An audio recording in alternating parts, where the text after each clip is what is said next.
So I just wanted to, as Kevin said, give some food for thought of what does it mean, or what are some of the key things that you have to think about when you're doing gender-sensitive monitoring or evaluation.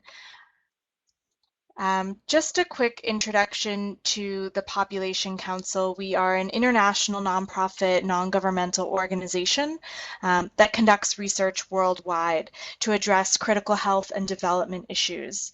Our research involves work to stop the spread of HIV, provide more reproductive choices, and ensure that young people lead full and productive lives. A key body of work within the Poverty, Gender, and Youth program of Population Council focuses on adolescent girls.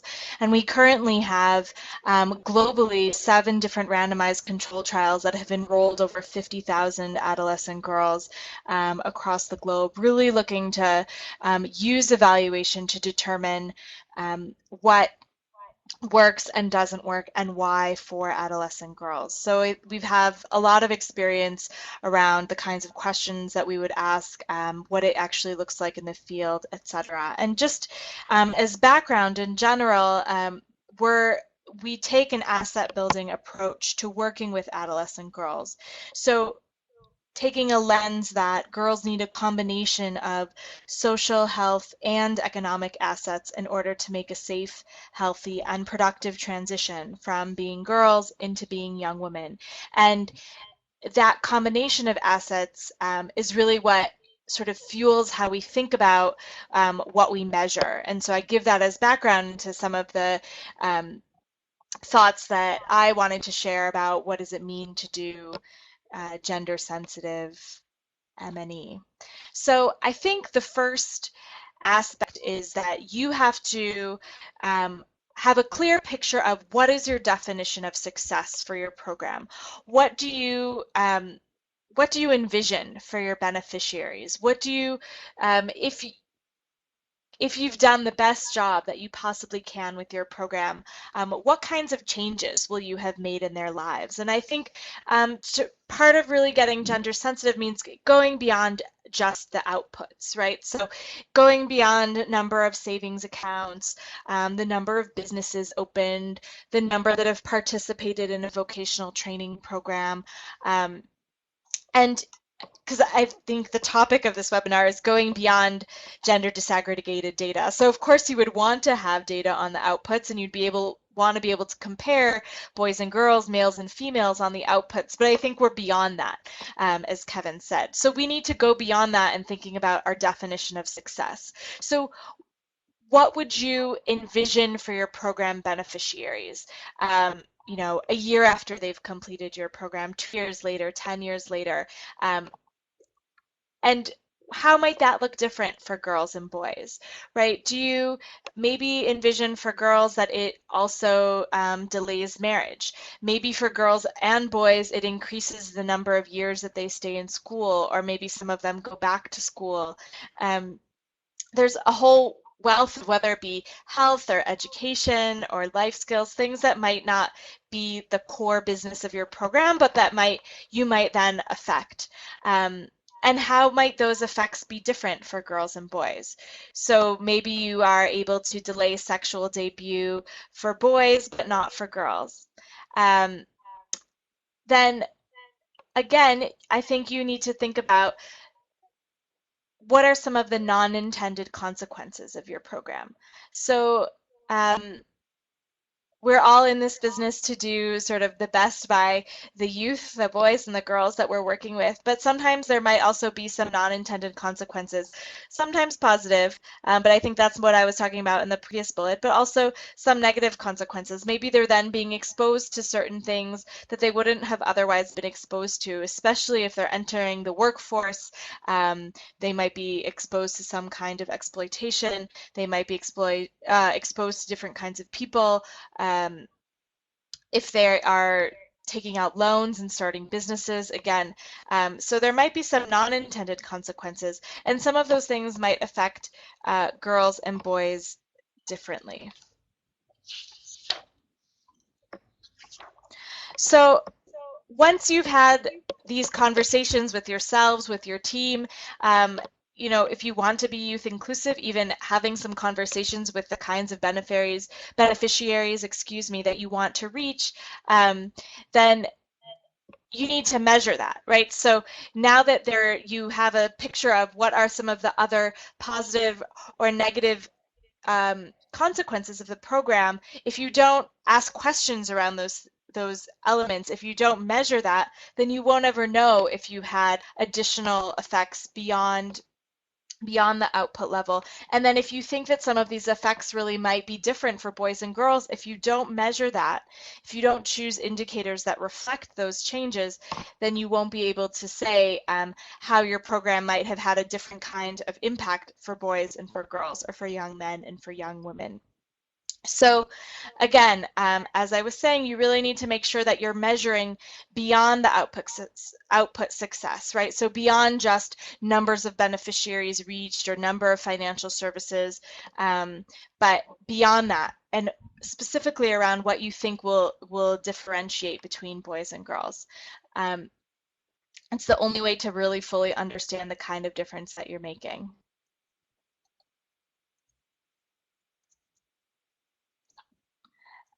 Oops.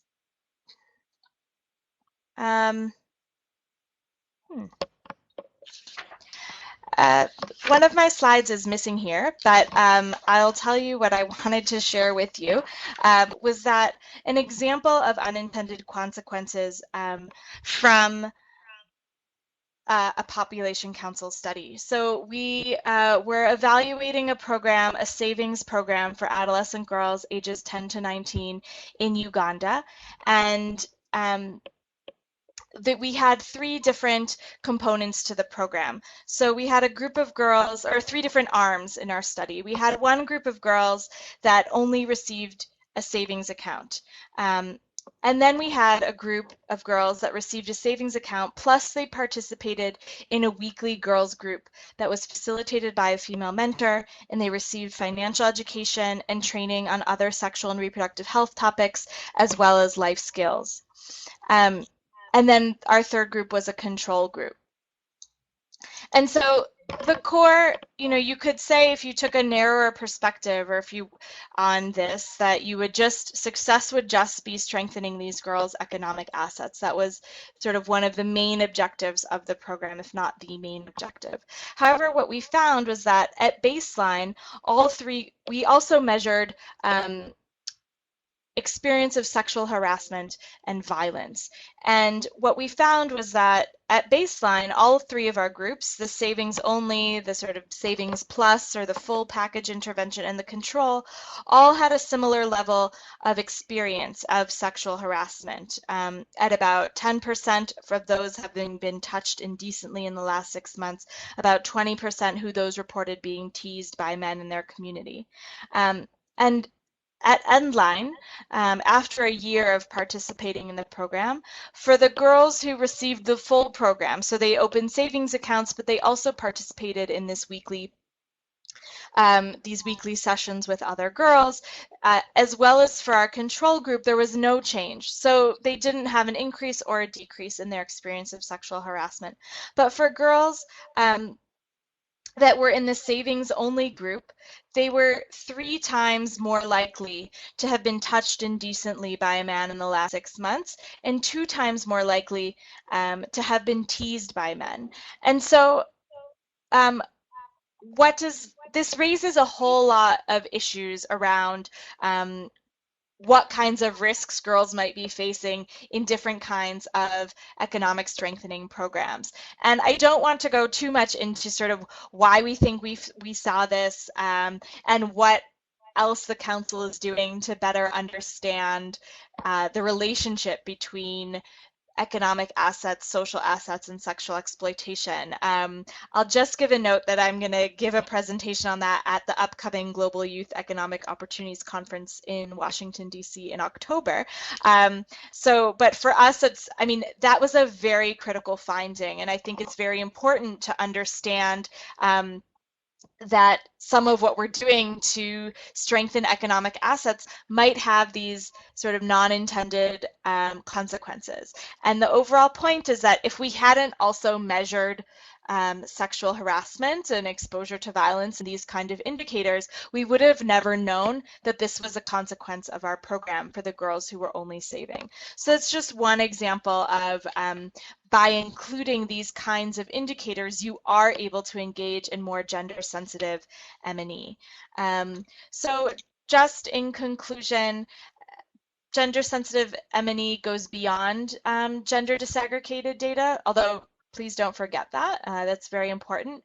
And you have to do some pre-work before you start your evaluation. So even before your program starts, before you do your baseline, your initial data collection, you need to think about how your programs might affect girls and boys differently, what kinds of longer-term effects there might be, and any kinds of unintended consequences. And then you need to measure for all of those things that you've identified, or else you won't really know. And taking all that into account for both boys and girls together and separately, and that'll put you on the right path to doing gender-sensitive M&E. So thank you very much. Thank you, Karen. And we'll just throw it over right to Jeff to continue. Great. Well, thank you, everyone, for attending. We're very excited, as Kevin said, in the level of interest that we have here. I understand that some of you missed the early introduction pieces, so just as quickly for myself, I'm a social demographer at the International Center for Research on Women. I've been here at ICRW for about 8 years, working very much on thinking through how people make decisions and the role of how gender influences that decision-making process. So just thinking through all the ways in which, when we look at these behavioral outcomes, how the relationships between people matter for shaping the way that those outcomes play out. So most of my work has been health-related, but I've also worked quite a bit with economic empowerment, mostly working now with adolescent girls and boys, mostly with girls. So ICRW as an institution has been around for about 40 years, focused very much on gender and empowering women and generally empowering people to engage in a more gender equitable world. It's one of the premier research organizations focused specifically on gender issues. We're increasingly doing a lot of evaluation research where our contribution is to evaluate programs that focus on adolescent girls and boys that have a component that could be influenced by gender roles. So in my presentation today, which will not be a traditional PowerPoint presentation, rather I'll be showing you some pictures from a recent project that I've been engaged in. So you'll have to keep listening as I make my way through.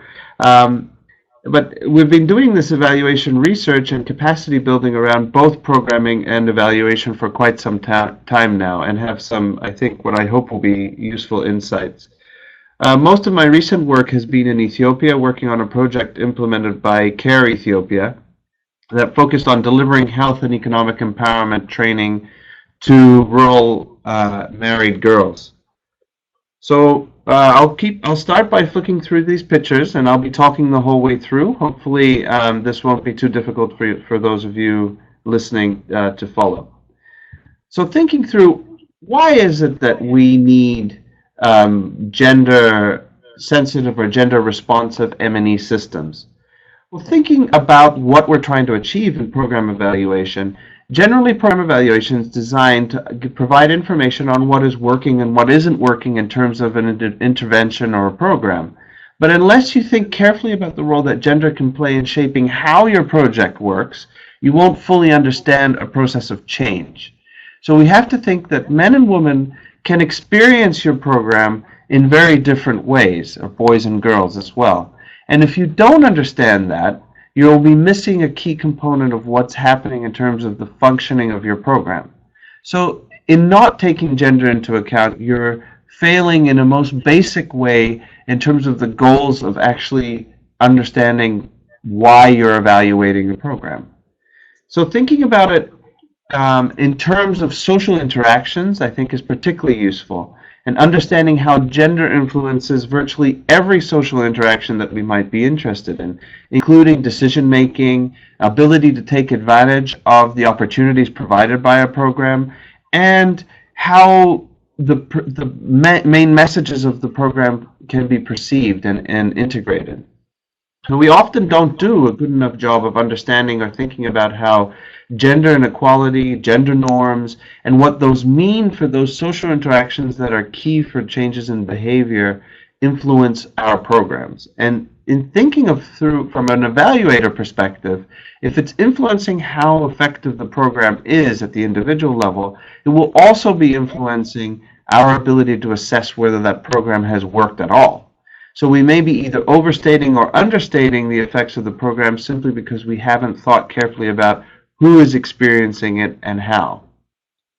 So if I can give a couple examples of that. One example would be if you were evaluating a public health intervention aimed at increasing the use of antenatal care. You could focus on the aspects affecting the supply of health services, such as the number of clinics, or you could think about the demand side, which we might consider as something along the lines of looking at the knowledge that women have about antenatal care. But in doing so, we would be misreading the situation in terms of gender relationships, especially understanding the role that power in personal relationships can play in influencing the outcome. In the case of this example, is antenatal care. In settings where women have very little power and other family members are really controlling decisions, knowledge and access simply aren't enough to understand why women may or may not be using services that are provided, and apparently they know about them, but aren't being used. And we're seeing more and more of this, I think, in public health in particular, where access has improved, knowledge has improved, but changes in behavior haven't followed. And I think a key explanatory variable in there, using the language of evaluation, are these gender issues. And understanding those is critical to really understanding the processes that we're interested in. So if we think of another example, which is more in the economic realm, if we're training women on savings and loans, and I think this is very much in line with what Karen was just talking about, do we understand the process of gender within the program? Can women make decisions about finances in the same way that men can? Are they interested in financial services in the same way that men can, given their cultural context and given the norms that surround women's interactions with financial services, with attending markets, being able to engage in the market in the same way? So some of these are very programmatic questions, but they matter very much from the evaluation side. So we might see increases in knowledge around financial activities, increased access to finance, etc., but still see poor economic decision-making as we've defined it, leading us perhaps to conclude that the program was at best partially successful, particularly for women. And the issue there is we've increased knowledge, so we've achieved that. We've increased access, but we're missing this key component of then having these women be able to actually utilize that knowledge and increased access in ways that that we've intended through the program action. So in thinking through what it means to actually have to do that in the evaluation context, what does it really mean to do gender-sensitive M&E? But gender is an important factor in most, if not all, social interactions that we've mentioned, and most of those interactions are really central to the kind of behavioral changes that we're interested in. So I think understanding power dynamics in particular is really critical. And that means not just talking to men and women, but also understanding how men and women talk to each other and interact with each other. So who has the power, who is making decisions, and how does that matter for what we're doing? Those shape behavior in a number of critical ways, and so missing that means that you're not really understanding behavior and behavioral change over time. So I think taking this approach means taking a gender and gendered interactions into account from the very beginning in terms of when you're thinking through how you're going to do your evaluation. So this includes when you're thinking through what's the project theory of change. The theory of change is laying out how the project hopes to achieve change. If it doesn't understand, if that theory of change doesn't fully understand that the mechanisms of change may be different or at least influenced by these power dynamics and decision-making processes that we've discussed, then we'll be missing out on critical aspects of what we're what we're trying to understand, which is how the program works. And then going forward, I think in the same way that Karen was emphasizing, thinking of what your intermediate outcomes will be, as well as your long-term goals, and of course then the indicators and measures that you might use once you've started to think of things in a more social interaction manner. So gender matters obviously much more for some evaluations than for others, but I would say that it matters for almost all evaluations to some degree. And in many cases, people don't think about it. We're not conditioned to necessarily think about those type of interactions in the way that allow us to see the full picture. So it's also important to understand that there's nothing that we do that, including data collection and analysis, that are truly gender neutral processes. Gender sensitive M&E influences everything from the very design of your intervention to the questions that you ask and how you ask them. So thinking about the design of evaluation, how will you make sure that you're capturing the right people in your sample, for example? Are you asking the right questions? Have you thought about whether the program theory of change makes explicit assumptions about gender and gender relationships? You know, are we defining success in the same way for males and females? And if we are, how and why? And if the goal is to measure decision-making power in social interactions, which I'm suggesting we have to try to understand and measure, have you selected the appropriate measurement approach? Should you use a quantitative data collection mechanism to try to understand social interactions, or should we be relying on qualitative or a mixed approach? You know, probably no surprise, I fall on the mixed method continuum here. In thinking through your data collection approach, it really does matter. Some of these things are obvious to probably almost all of you. Do you use female evaluators or enumerators to interview women or to interview men? And how does that matter?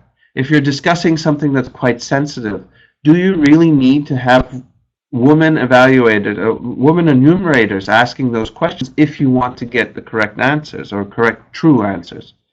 When you're thinking about working closely with women, how do you structure the timing of your data collection? Are you able to do a house-to-house? Are you able to collect data in the way that you're thinking?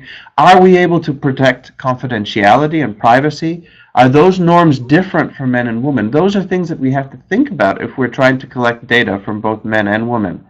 And, you know, this is not only about women, of course. If you have female enumerators, are they safe?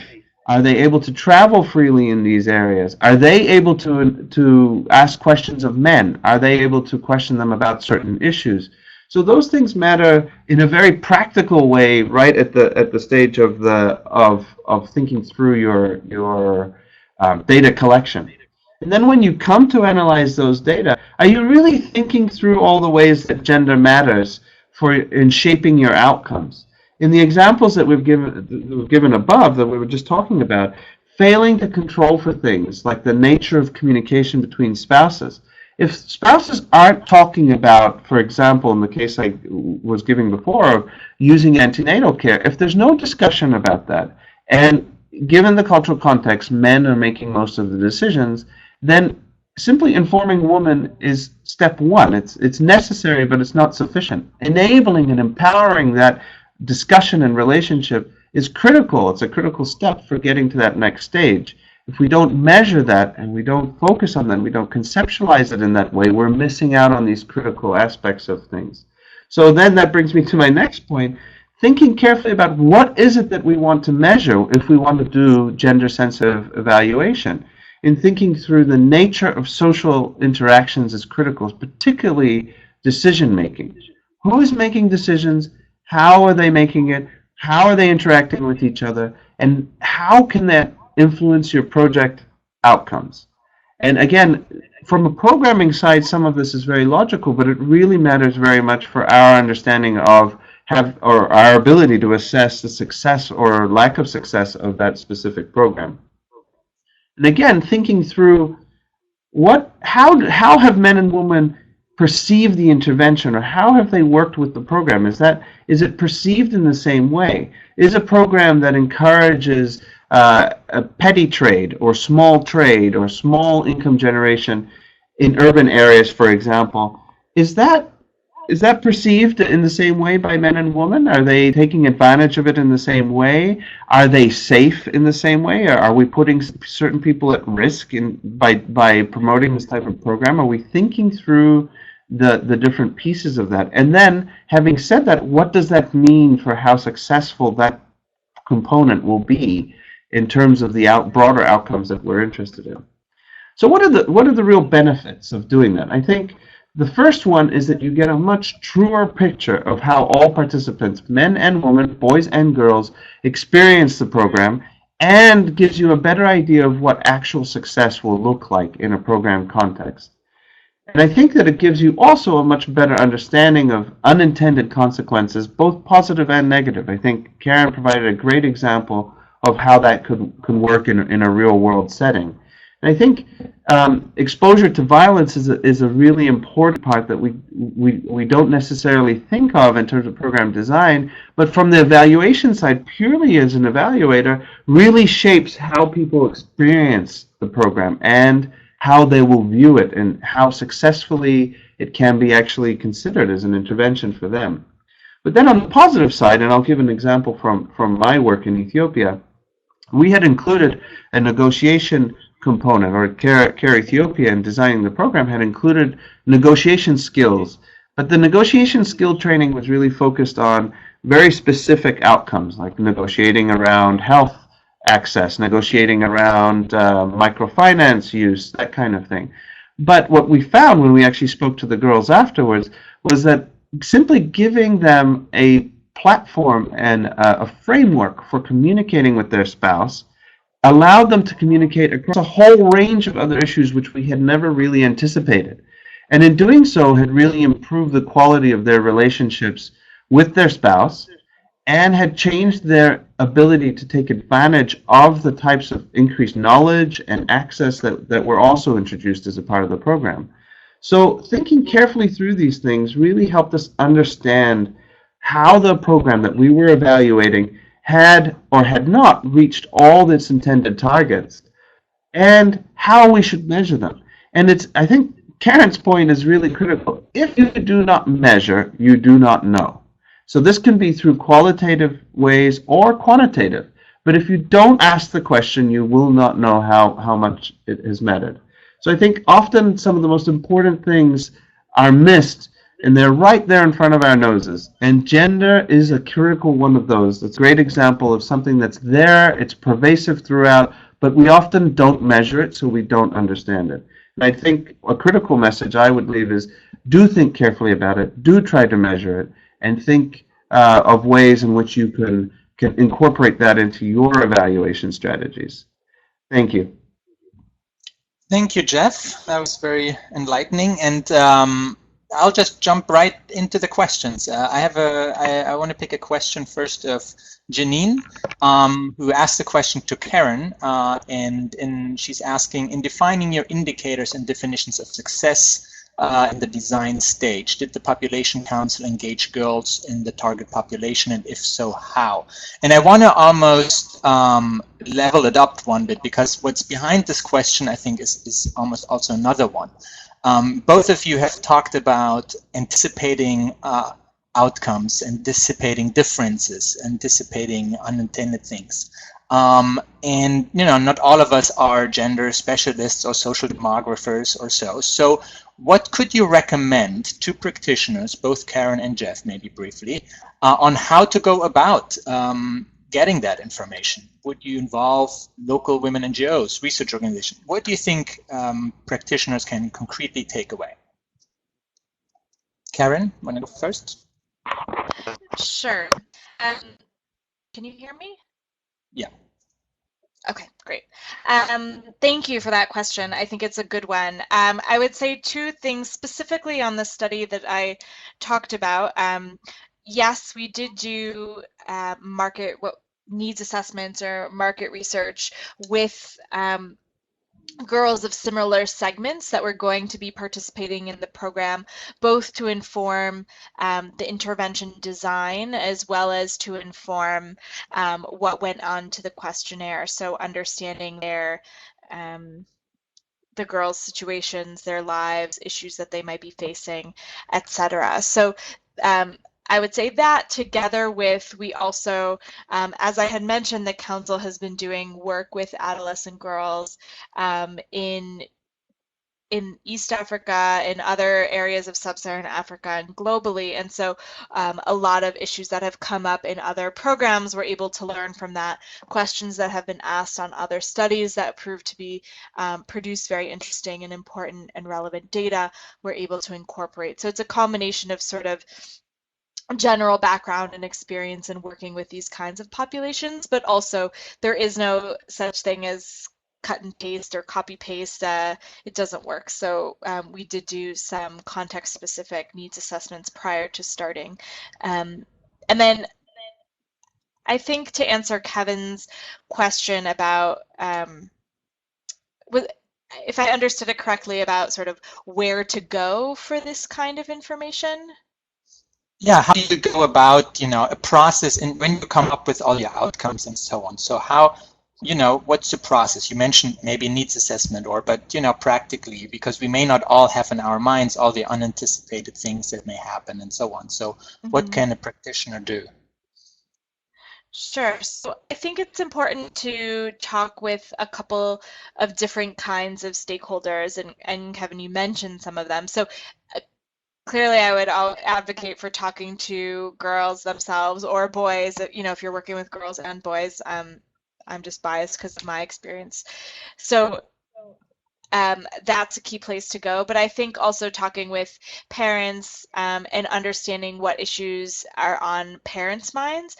I think often, you could come in with a health program, and if you talk to parents about what their main concern is, it's about education, or vice versa. You're interested in an education program and they're concerned about what kind of income generating program the girls can be involved in.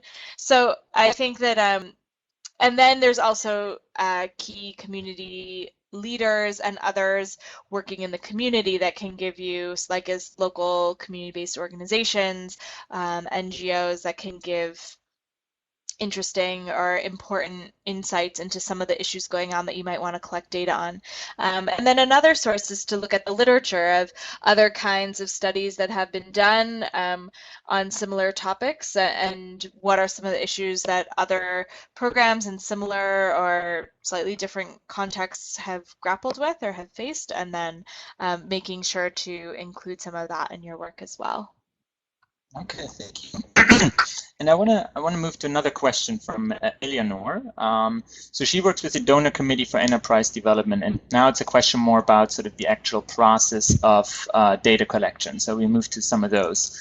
And she's asking, she's essentially raising the issue of the trust between interviewees and interviewers and beneficiaries. And so how would you, Karen, Jeff, from your experience, how can you enhance that kind of trust to raise the importance of, the importance of the interviewer to get the right answers and so on? So what can one do to increase that confidence and the likelihood to get people to open up and to talk about their experiences and worries? And I mean, you mentioned sexual harassment; it's a very delicate thing. How would you go? What's your good practice in that? I could take that if you want. I think there's a number of techniques that we all use on a regular basis for trying to establish rapport, trying to make your interviewer comfortable, really working hard to ensure confidentiality and so forth. But I think the issue with working around some of these, how you understand how gender might matter in that, is thinking through how do the social interactions in this context, and I think it's really important to do your utmost as an evaluator to think carefully about the context of where you're collecting data. So thinking about how you would collect data in the southern United States has some obviously parallels with how you would collect data in rural Zambia, but you need to know more about where you're working. And I would think in thinking about that, you need to think very carefully about how do men and women relate in this context. And so I'll give you an example, which I'm sure will be familiar to all of you. If you pick an elderly man to do interviews with young women, you won't find anything of worth around their perspectives on health and sexual behavior and sensitive topics like that in many contexts. In some contexts, it'll work just fine. What I would say to think in very practical terms is, what is the way that you can make your respondent most comfortable in discussing these issues? And we ask the most incredibly sensitive questions, and we ask for incredibly sensitive pieces of information from the people that we're working with. We need to think, what can we do to make them comfortable with telling us the truth, and telling us in ways that they feel comfortable, will not be shared with other people, will not be spread widely, because some of these issues matter for reputation and so forth. So I think some of the basic roles for ethical research are very important when working with women and girls, because they're so disempowered. And so we need to think very carefully about how to protect them. And then secondly, I think, is making sure that we're working with, if we're working with young adolescent girls, that we have young women doing the interviews, and that those women are also trained to be very empathetic and sympathetic to the needs of these girls. So thinking, if you recruit all your enumerators from an urban area, are they going to be able to understand the terminology, the way of expressing themselves in these areas? So I think, in my view, you almost always need to think very carefully about what you're losing if you don't have a comparable group who are doing the interviews. Okay. And Kevin, you talked a lot in your presentation about sort of what to think about front in terms of design of the M&E. How does, in the case of the Population Council, how does the data collection play out differently with that gender lens in mind? I think Jeff hit very well on one of the key issues is around matching who your interviewers are to the girls. I think that's step one, and really thinking about, are they going to be able to relate to them? Are they going to be able to understand them? Are they going to be able to speak the same language? They're most likely not taking the survey in English if you're working in in Kenya or in Ethiopia or such. Another piece that we also always have referrals on hand. So in addition to the interviewers sort of having basic counseling knowledge, that if for some reason, or if there is a situation where a girl might disclose, for example, if she was raped and then she wants to go for services, all of the interviewers are equipped in every site where we're interviewing with resources for where to refer the girl, where she could take her, etc. Okay. And another question from Joe. So Jeff, he very much agreed with your points on the importance of the qualitative that you raised as well. And so his question is, so then how do you measure qualitatively, in a good way that really meets the needs of your research or your evaluation? What are the tools that you have found most useful, the qualitative tools in your work, Jeff? I mean, I think that there's a lot. Qualitative research is extremely robust in its own right, and so a entirely qualitative evaluation would provide incredible nuance and understanding of the social dynamics in particular. In my view, often in evaluation, we're tied to a certain extent to quantitative outcomes and quantitative measures, but they're very limited in their ability to really engage in understanding some of these social interactions. So my preference in this case would be to really think of using mixed methods where we're measuring things both ways. And so you could have in your survey questionnaire questions around how often do you communicate with your spouse about these things, or your husband or your parents about these range of things, and you would ask about relatively sensitive things all the way to relatively mundane things like discussing events in your community. We asked that question quantitatively in the study that we had in Ethiopia. We asked them that, and we found like 1 in 5 of these girls didn't discuss anything with their husbands. They're very, very young. So there's a certain percentage who have very, very poor communication with their husbands. And that had changed quite markedly over the course of the project. And we could see that it had changed, but we didn't really know why it had changed. When we went in there with the qualitative, we were really able to target understanding why. And that really played to the strength of both the quantitative and the qualitative, in the sense the quantitative gave us some measures that were, accessible to a large audience, and the donors often require quantitative outcomes or orient themselves more towards those. But the qualitative gave us the power to really explain why. And I think that's why mixed methods are it's an extremely powerful design, particularly when you're looking for really understanding the nature of social interactions. And as I've been arguing, I think social interactions in understanding gender are really critical. So I really would advocate, I think this is probably not answering in terms of specific qualitative tools so much, but overall a mixed method approach where you're asking questions at a quantitative level and then diving further into those, whether it's in focus groups or in-depth interviews, whatever specific tools you're using. I think that mixed method approach really provides an awful lot. Okay. Karen, do you have anything to add, or? I would just add that I think that, yeah. Sure, I think that agreed with Jeff around the power of mixed methods and using qualitative to sort of explain the how or the why for what you might be seeing in the quantitative data. I just want to highlight that I think qualitative data can be quite rigorous as well if done correctly. And so, but what that typically means is doing more than one focus group or one in-depth interview that really moves qualitative data into the spectrum of being data as opposed to being sort of anecdotes or stories. And so if you're going to invest in mixed methods and doing qualitative, I would recommend it not be shortchanged. So doing multiple focus groups in each segment, etc., so that the data, because it is data and it should be treated as data, but sometimes it runs the risk of just being stories if it's done sort of casually or not with enough thought put into it ahead, and sort of what are the theories or what are the causal mechanisms that you're trying to test and understand better within the qualitative.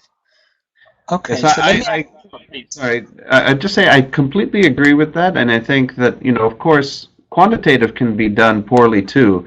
And so I think qualitative research, it has the same limitations and strength as quantitative in terms of it must be well designed, it must be well thought out, and if you're doing a mixed method approach, you must really think of those two things as equally important portions and pieces that fit together.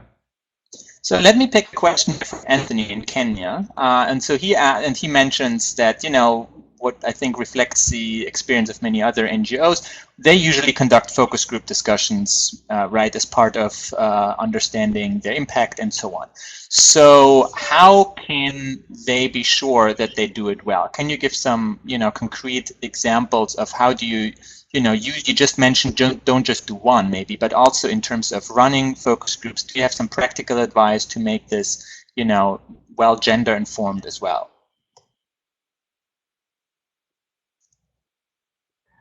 I think again, I'll come back to this over and over, but it's in thinking through the social interactions. So if you design a focus group, and again, this is probably very common thinking for all of you here.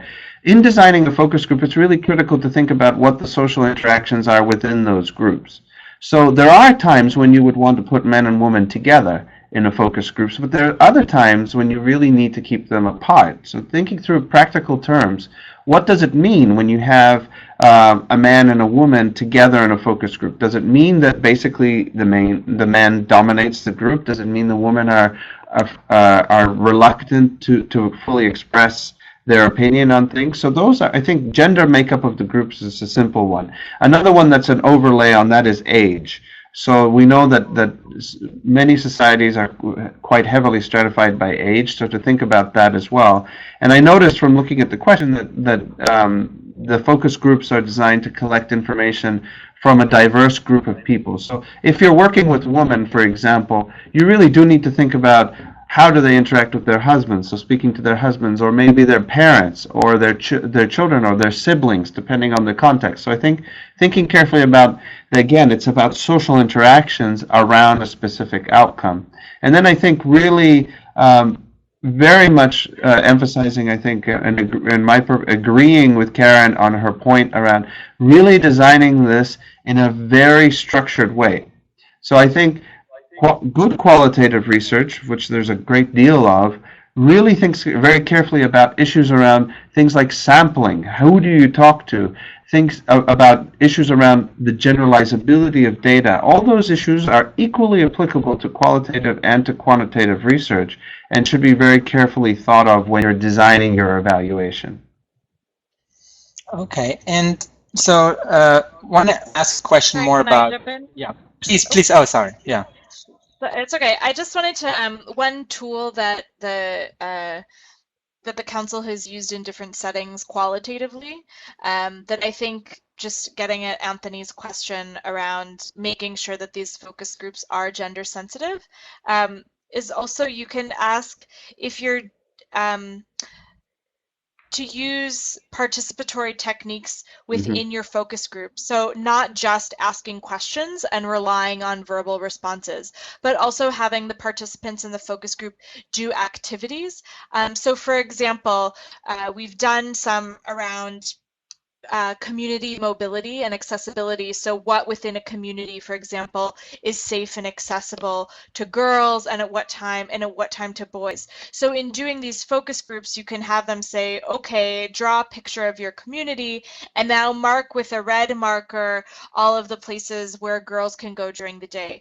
Mark with a green marker all the places where boys can go during the day. So even if your group is single sex or mixed sex, through we've found that through participatory techniques and exercises like that, that you can get the participants to be thinking about differences, gender differences within their own community, and things like that. So we have a couple other examples of tools in there's a girl-centered program design toolkit that I think Sarah had mentioned early on, that's available on the Population Council website, and it has several step-by-step instructions for tools like that could pick up gendered information. Okay, very interesting. And I want to follow up on the question from David Woolcomb, actually, and he's asking a very interesting question. Now, we talk a lot about the gender lens, and one can also turn it around. Especially, let's say he's taking the example of women-only programs. So is there a role for fathers, brothers, spouses in the M&E of that program, or do you just focus on the women? I think go ahead, Karen. So I think part of the answer to that question is, what is your target? Who are the target beneficiaries? What are you trying to change? So if your program is a woman-only program and the goal or the objective is to change outcomes for women, then I would say that the core of who you're evaluating are going to be girls and women. And I think here's where perhaps a mixed methods approach also comes in terms of understanding the mechanisms of how that change happened or why that change happened. Girls live in and women live in a world that has both men and women in it, and so then engaging men as respondents in more qualitative, whether it be through focus groups or in-depth interviews one-on-one with critical male figures in those women's lives, then that way you can be understanding how men play into some of the mechanisms of the change that you saw amongst the women.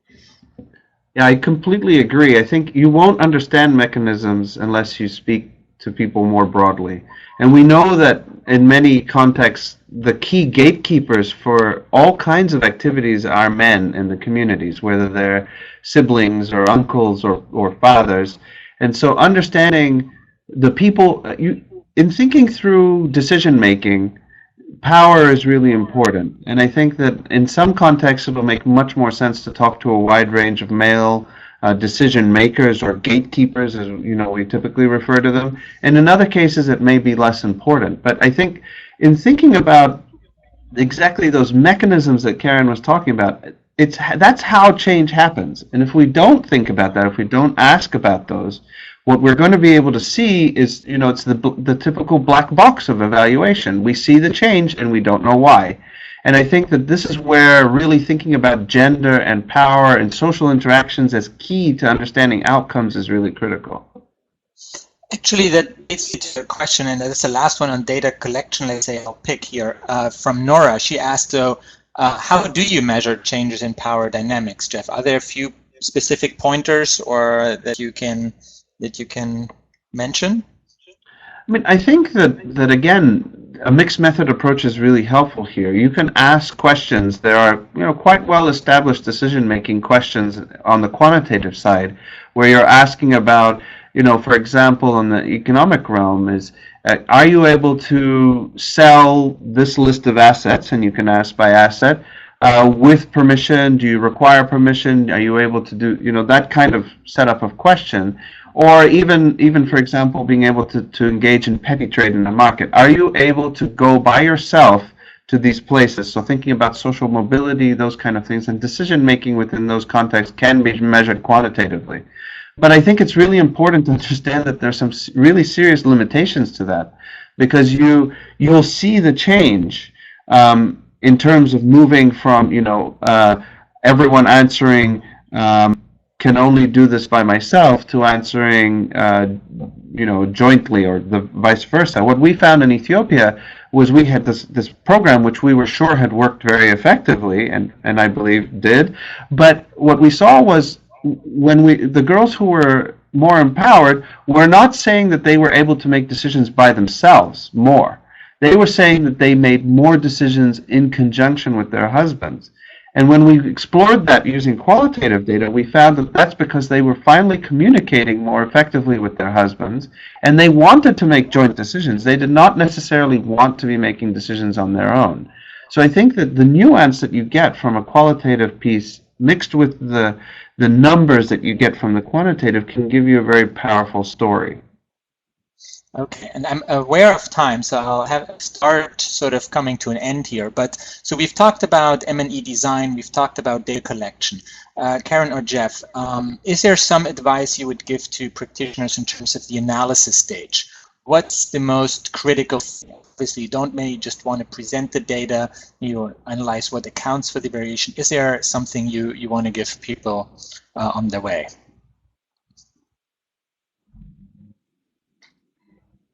I think I would just say quickly that it's about, at the analysis, you want to look at what were those hypotheses and those theories that you thought of before you got started, and then use the analysis to look at, so what does the data show vis-a-vis the outputs, vis-a-vis unintended consequences, like we thought this might be it, what does the data show? So that you should be doing your analysis in line with if you had sort of spent the time up front thinking about all of those different potential outcomes or key indicators.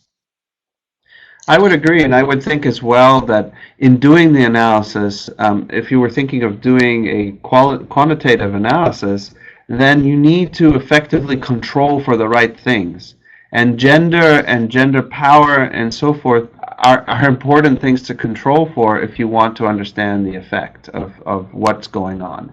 So putting in a variable for male, female into a regression will show you that there was a difference between male and female, but putting in questions around decision-making power and so forth actually tells you why there are differences between men and women. So thinking about that, as Karen I think just explained really clearly right from the beginning, and linking that all the way through to your analysis will help give a much richer, much more complete picture of how your program has worked or not worked. Okay. And so maybe the final one or two questions, and I'll put them together so you can take them together, or which one you prefer, just to save time.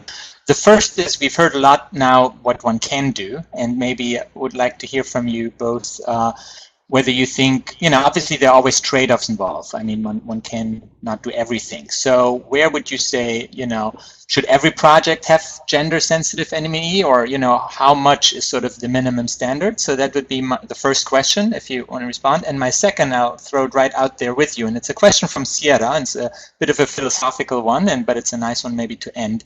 We've talked about the unintended consequences and maybe risks in terms of safety and power dynamics and so on. So she's asking, how do you go about justifying the potential violent backlash for challenging that gender status quo? So, and I think it's really a question of, are we putting people at risk with the kind of programming, and then, do we need to do more than just measure whether they get beaten up afterwards? And, how do you manage those risks? So I think those two, whichever you like to answer.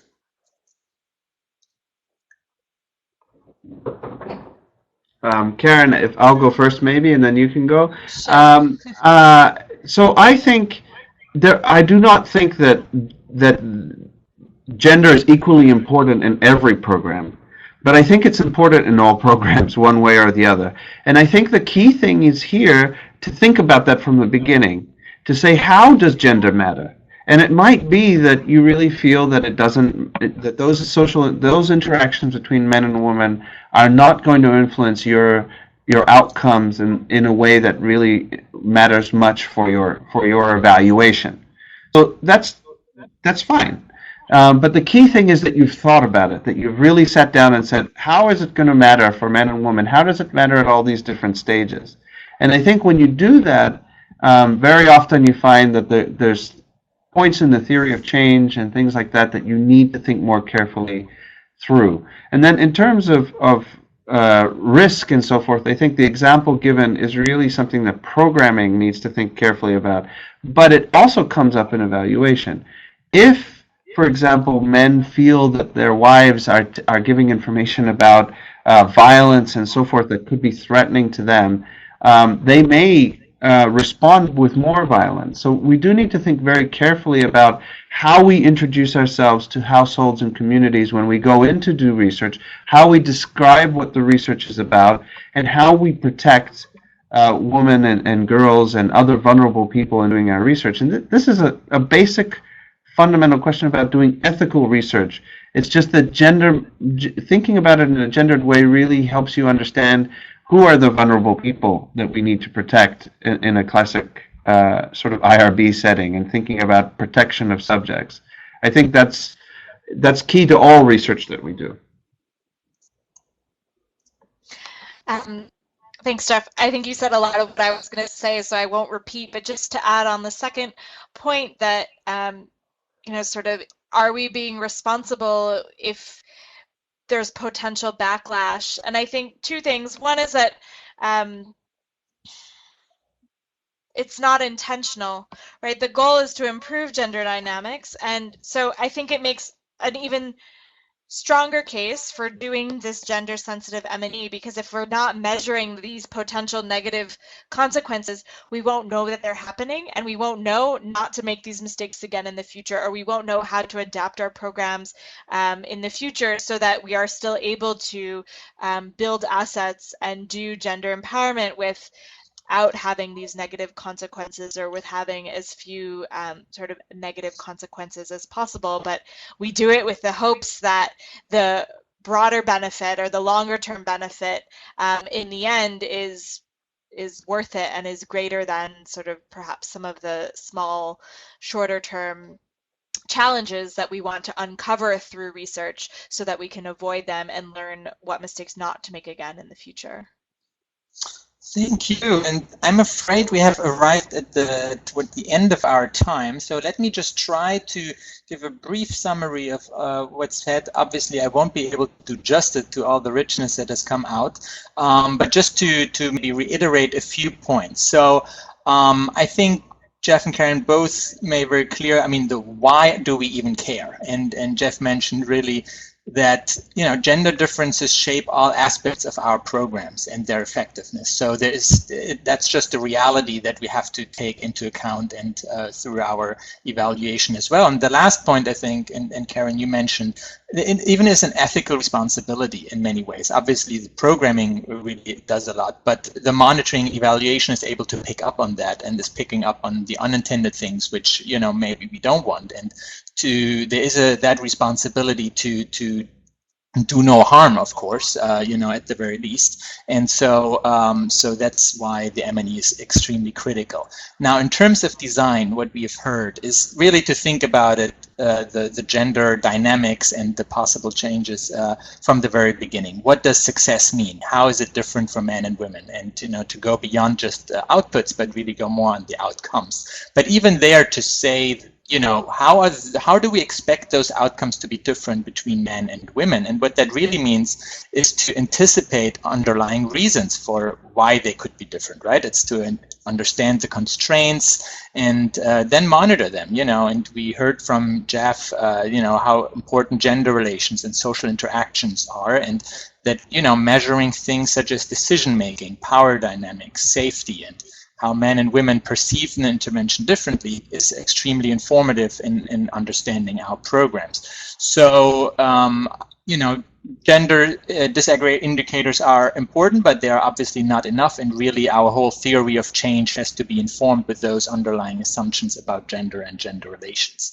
And so what that leads us then to, in terms of data collection, is, I think we've heard sort of a general opinion of, you don't want to just go with one tool that works best. There's really a mixed method that tends to work best. We haven't gone into detail about each of the tools. That's beyond the scope of this webinar, but there's a variety of qualitative and qualitative measures that we can use. But what we really need to think about carefully is, one, things about who is collecting the data, and so that people can feel safe to give responses. We also need to think about the safety of those who collect the data, and then maybe the timing of the data collections, respecting women's or girls' schedules, the wordings of the questions. So, we ask about sensitive issues, and we want to be careful with that. But then about norms, about confidentiality and privacy. And one interesting thing, I think, that also came out, that gender doesn't mean women, right? I mean, gender means the relations between females and men, and so we equally need to think about boys and men, and often actually involving them or asking them separately about some of those underlying dynamics, maybe at least as informative about what's really going on in the program and beyond. And in terms of analysis, we obviously want to at least present the differences in outcomes, the heterogeneity maybe that there is between women and men. But the most important part, probably, I think we can walk away, is that we need to make sense of the data we collect, right? We need to understand why the things happen the way they are, and that's why, again, the qualitative tools are really important. And Jeff really stressed several times that those social interactions are really driving a lot of that, and I can explain why knowledge and skills don't always translate to behavior change or other things we may want to see. So we really want to draw some of those lessons about the underlying assumptions. And what we get from it all is a more richer and truer picture of how the participants are experiencing the program. Not over or underestimating our impact, really know what worked and for who, and as we saw in the case of the Population Council, also be aware of those unintended consequences, and they may be positive and negative, that there may be and that we may not have thought about. And I think that's extremely useful learning, and we're looking forward to hear more, Karen, at the conference in October. And so that's it from my side. I recognize, of course, that we haven't been able to address all the questions, but what I would suggest is I'll pick them up, and we look at the frequently asked questions, and also try in the response then and in the recording of the webinar have sort of maybe a frequently asked questions, sort of some responses to your questions, so that the conversation and dialogue can continue. But also I want to invite everyone to share resources with us or examples of good M&E products that you have found useful, or so then we can make those accessible as well. for everyone who's interested. So thank you very much from my side to Jeff and Karen, and to Making Sense for giving us the opportunity for this webinar. And I'll hand it over back to Sarah, I believe, for some final remarks. Thank you, Kevin. So again, this is Sarah Green, Deputy Director of Making Sense's Collaborative Learning and Action Institute. Thanks everyone for attending this ApplyIt webinar on applying the gender-sensitive monitoring and evaluation to enhance learning. And thank you, Kevin, for your expert facilitation, to Karen from Population Council, and Jeff from the International Center for Research on Women for contributing your extensive expertise and just great experience on this very important topic. We look forward to continuing the conversation with all of you at the 2014 Global Youth Economic Opportunities Summit, where both Karen and Kevin are presenters. You can visit the summit website at www.youtheosummit.org for a full description of their sessions. Here at Making Sense, we also take M&E seriously and try to evaluate how well we do with our learning events, both in terms of content as well as delivery. So after this webinar, you'll receive a link to an evaluation, which will take less than 2 minutes to complete. So we would really appreciate you filling out this evaluation so that we can continue to create the most relevant and interesting learning events for you in the future. And for those of you especially interested in monitoring and evaluation, we invite you to read an analysis that Kevin wrote of last year's summit on the monitoring and evaluation track. The publication will be published this Thursday, and this technical brief really offers concrete guidance, highlights promising practices, and shares additional research and action planning that will help you inform programming, policy making, and partnership building. We'll make sure to provide that link in the chat box so that you'll be able to download that resource on Thursday. And additionally, for those of you who were furiously taking notes, we will be disseminating a link where you will be able to access the recording of this webinar, as well as that technical brief that I mentioned, so that you can share this great content with your peers and colleagues. Finally, we hope you'll join us at the 2014 Global Youth Economic Opportunities Summit, which takes place this year, October 6th through 8th. And we also hope that you'll collaborate with us to disseminate information from this webinar by sharing the link to the YouTube video so that others can access this practical information to inform the programming. Thank you again for your participation, and please let me know if you're interested in collaborating by blogging, organizing a webinar, posting a resource, or otherwise leveraging Making Sense's collaborative learning and action platforms. You can visit www.youtheconomicopportunities.org for examples, and you can also email me at sarah@makingsense.com. Thank you again, and have a wonderful rest of your week.